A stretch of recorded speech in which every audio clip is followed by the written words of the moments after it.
Hi guys, welcome to This Perfect Mess. My name is Shiro Juguna and once again I'm back with another video.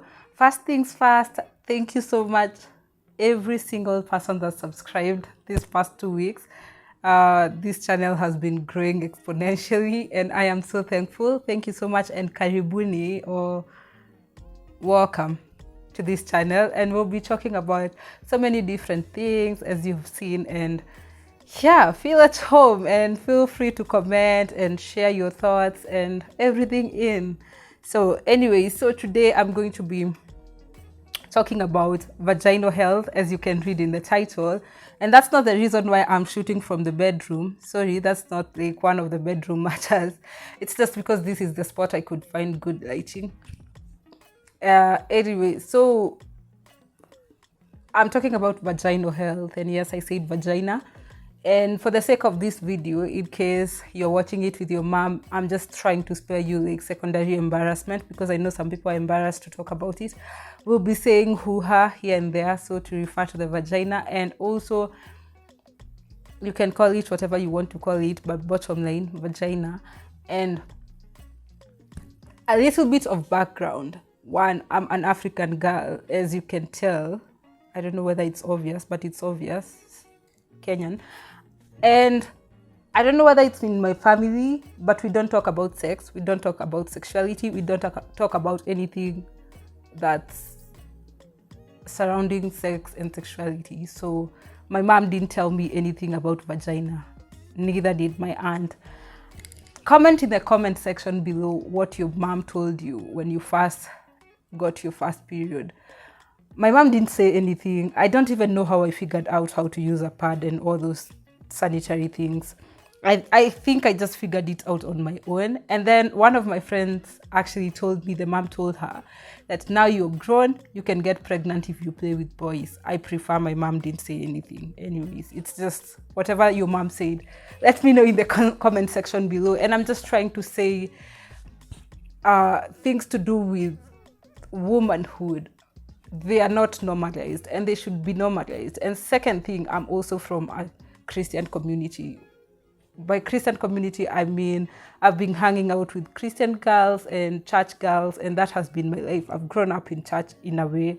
So these things, we don't talk about them. We walk around like people who don't have who has. So everything that finds you, you know how to deal with it. You deal with it on your own. And I am finding it as I grow up. There are things that I was supposed to be told, or just people might have gone through and they should have talked about them, but they didn't talk about them. And that way I used to feel like it just happens to me. And I had to look for this knowledge that I'm going to share in this video. I had to look for it on my own. And I'm not saying about 20 years ago. Some of these things I've learned them recently, and I'm thinking, oh my God, I wish someone told me about it. So yes, me acting as your online auntie, I'm going to share this information for free, and the only thing you can do is subscribe if you haven't, and like this video and share it to someone, and that way you're going to pay me for the information that I'm going to give you.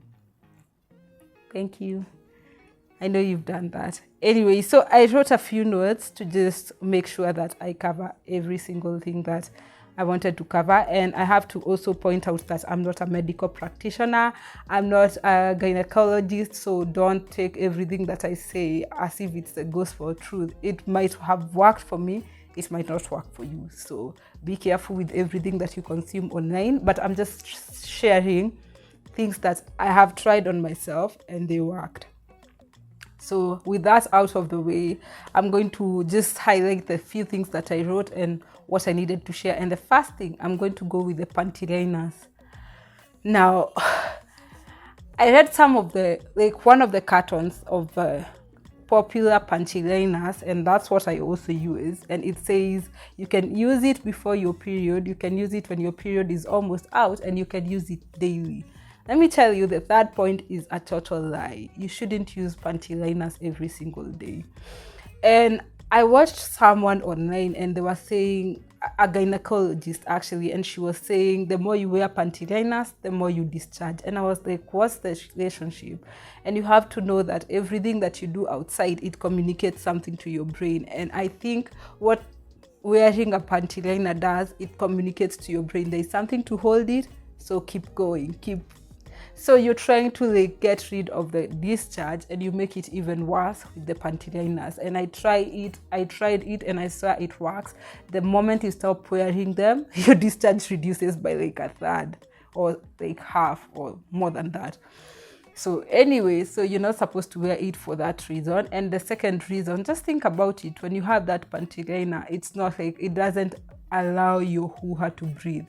And your hoo-ha should be breathing. It should be, just to make it not very conducive for bacteria to multiply in there, it's supposed to have like air coming in and air coming out. The moment you put the Pantyliner, it has the cotton part, the top part, and then it has the nylon part that you fix to your underwear. So that nylon part, see, it just blocks all the air and no circulation of air. Your hoo-ha deserves good airing. Something else, now this is totally made up and totally my thinking, just trying to be logical about it. If the discharge keeps falling on these things, that like the Pantyliner that is somehow absorbing it but still wet, it just creates this conducive environment for bacteria to multiply. In my thinking, I think that's what we do with the Pantyliners, and that's why the more you wear them, the worse the situation. The more you discharge, the more the discharge gets smelly, because you're making so many bacteria to multiply in there. That's it for my not bacteria, but for my Pantyliner point.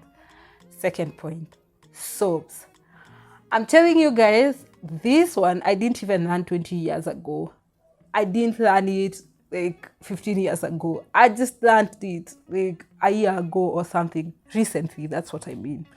And it's like a major motivation for me making this video, because I'm sure so many girls don't know it. Now, if you're a girl that works out and a girl that goes to the gym, I'm sure you can tell me down there, I mean in the comment section, your discharge is usually more when you're working out. It could be me, but tell me. I just want to make sure that I'm a normal person. But when I'm working out and when I'm running and when I'm doing all those physical stuff, the discharge is even more. Now, what happens when you work out and you use, because for me, first of all, I didn't even know like discharge is something normal that's supposed to be, because that's your hoo-ha's way of self-cleaning. That's like the self-cleaning mechanism of your hoo-ha. So I'd get this discharge and I'd wear Pantyliners to hold it, and over time it would get smelly. A little bit of TMI, and I'm just trying to show you how you get into this cycle of just doing the wrong things, and it leads one to another. So you do that, you get you work out, which is a good thing, you get more discharge, you put on Pantyliners to like hold it, and then it makes all these things, it makes it even more, and it makes it even smellier, and then you use soap on your hoo-ha, perfumed soap, to get rid of the smell. Sis, you just ruined everything. You ruined everything, because everything perfumed is not supposed to go to your hoo-ha. Whether it's wipes, whether it's soaps, you have body washes, you just have to be very, very careful, extra careful with those things. And I don't think anyone ever told me that you're not supposed to use soap on you down there. I was just using it. And the thing is, you use one, it doesn't work. Like, because of course now using soap makes it even worse. And then you go for an even more, like a stronger soap, and you make it even worse. Now listen, we first said that your vagina is self-cleaning. That's the reason you shouldn't use soap. Just use water. If you have to use something, because sometimes it's so psychological that you have to use the soap, just use those. They are gynecologically approved. I don't know whether there is a word like that, but they're approved by the gynecology. They are usually pH balanced, and I'm not sure even whether they are soap, but I'm using one of them. It's called Farm Fresh. This is not a sponsored video, by the way. So it's called Farm Fresh, and I was using another one, and then I went back to the chemist the next time and I didn't find it, so I switched to Farm Fresh because I can easily get it in the supermarket. I use it and it has worked for me. Some people say that it doesn't work. It's pH balanced, it doesn't have soap. It has worked for me. You can try it, it could work. If it doesn't work, stick to water. All those good body washes, they are good for your body, but not for your hoo-ha. I hope that helps someone. Now, shaving cream. Again, a little bit of the so-called TMI, but I'm hoping that someone is getting something. Shaving creams are meant to be used. I don't know whether you guys read the instructions on those things, or you just tick them terms and condition and go to use them. So your shaving creams, they're supposed to be used on the outside of your body, not on the inside of your body. So if you use them to shave the area around your hoo-ha, then it should strictly be the area around, not inside, not anything that goes inside. And when it touches it, guys, I'm not even kidding and I'm not even lying. If you try to touch that shaving cream near your hoo-ha, that's a guaranteed UTI. Just start making plans to go to the hospital. I tried it once and it just I think it was a mistake. It was a mistake, but it touched me. And let me tell you guys, the following day, it was so bad. I'm telling you, I got a very bad UTI from that thing. And I saw the reason why they say you shouldn't use it in some parts of your body. Just read the instruction. If you have those beads and all those shaving creams, just read the instruction. Don't use it inside your body. Now, the basic of the basic of the basic human hygiene, female hygiene, towels. I know some people use one towel for everything from your head to your toe. That one, I don't know. It could be working for you, but I don't think that's very... I know we are wiping a clean body, yes, but we have to agree that some of these things shouldn't be mixed. For example, you could be having dandruffs on your head, which is fungi, if I'm not wrong, correct me. So, which is fungi, and you could be having some condition on your feet in between your toes. And you wipe it, and that same part you use it to wipe your hoo-ha. Sis, you are going to make constant trips to the hospital. Just to be safe, have a separate face towel for your hoo-ha and have a separate wiping towel, the one for wiping yourself, a separate one. As you can tell me, you can just leave your door open and no one will break in.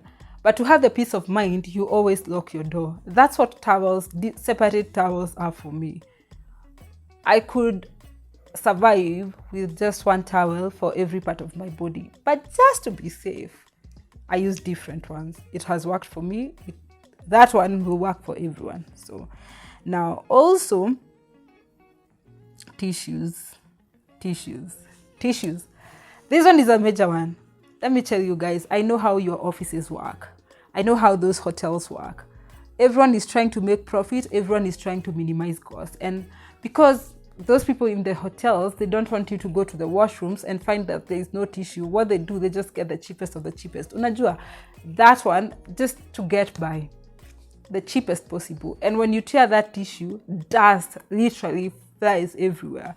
Now, if you're using them, that dust, just imagine what happens. It just goes up to your system, and it might not happen instantaneously, as in the case of shaving creams, but it's going to happen over time. You're using those tissues. That's why you will hear some girls saying, if you get a UTI once, it doesn't go away.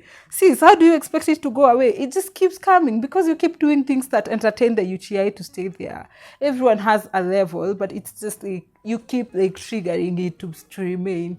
So my advice, you don't have to use the tissue that is being provided in school, in hotels, at the office. Just have your own tissue, have your own pocket tissue. And one of the standard that one of my friends shared, that for her, she doesn't use a toilet paper unless it's pure white. That works for her. Some of them are cream, but they are very nice. You can even feel the quality. When you tear it, no dust flies from them. Now the thing is, or the catch is, you can tell them apart. By just looking at the prices, they usually are 5 shillings to 10 shillings more. They're not extremely expensive, the good tissues. It's 5 shillings to 10 shillings more. And that one, it's going to save you a lot of money that you would have used on meds and constant trips to the hospital. Just make sure you have your tissues all the time. I said tissues, not wet wipes. And now the last thing, everything that you put inside your hoo-ha, just know everything, it does something. You have this good mix of bacteria, because of course they're there. You have a good mix, but everything that you do, it alters it. And once you alter it, that causes a problem. It causes bad smell. It causes all those problems that we run to the hospital for. And I hear there are some girls that do things, I don't know exactly what they do, but if you're one of them, just stop doing that. You do things to tighten up your hoo-ha, and you do, sis, these things, like so many things that people tell you, just do whatever, it's going to tighten you, and you put things inside your system to just tighten up your hoo-ha. It's crazy, it's BS, it doesn't work. Just stop putting things up your system, and every single thing, whether it's, now let's go to the lubes that women use, all those things that you put down there, or every single thing that you use. Some of them could be working for you, but then like some of them are just going to ruin it. And because you don't want to try it on you, you don't want to be the guinea pig, like to just try things. If they work, fine. If they don't work, you have like a UTI for a week or so. Just stop doing that. Just stop buying everything that you see on the store. They are meant for you to buy, and they just make you insecure. Like the strategy for selling is usually making people feel that they are smelly, so you need this to make you less smelly, or you're this and this. Just stop those things. And the final point, which is also basic, not only for your vaginal health, but also, forgive the lighting, I see my curtain is blowing up, not only for your vaginal health, but also for your general health, drinking water. I know some people brag about not drinking water, and I think that to me is very scary. Some people will be like, oh, I can go for weeks without drinking water. I'm telling you what you're doing to your body. Just drinking water can save you endless trips to the hospital. Some of the UTIs that you have are so low, like the level is so low that just drinking enough water will wash them out. I don't know the word for it, but just wash them out. So just keep your bottle close to you, keep your glass, and just have it constantly, drinking it. And yeah, with that, I think you'll be good to go. Now, I am not saying I know everything. I'm still trying to get to know like stuff, and constantly trying to read stuff that is helpful. So if you have something, a hack that we can use, leave it in the comment section below. Just don't keep it to yourself. Help a sister. Now, and if you've watched this video to the end and you've gotten something that's helpful, also share with a sister, share with a friend, share with an aunt, share with someone that you know needs this information. And thank you for watching. Always make sure you subscribe if you haven't, and until next time, I'll see you guys. Bye.